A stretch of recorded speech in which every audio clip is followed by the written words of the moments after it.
जकरा खातिर सुन रे भाई दिन रात कानलिए उहे पगली जाय छै ससुराल रे।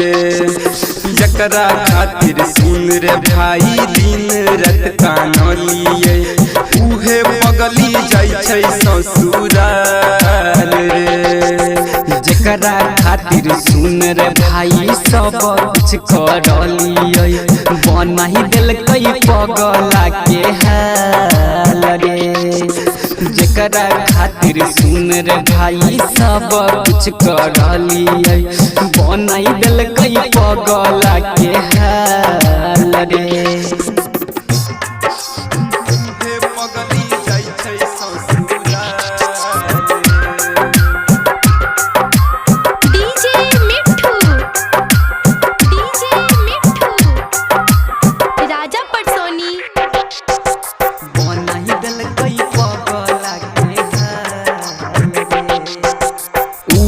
हमर दुनिया छलै उहे अरमान रे तोरी देलकै सोनहिया के जाल रे।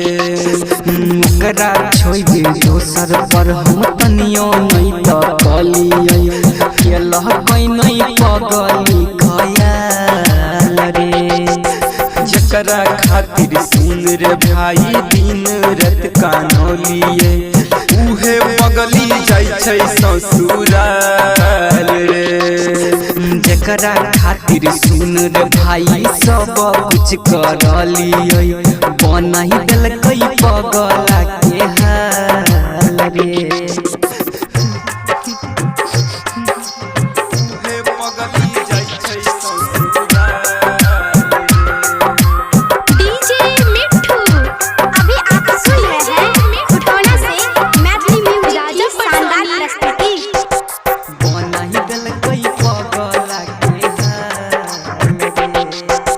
कानी कानी कहै देखी अखिलेश देव जी परी है अजोर ससुराल के।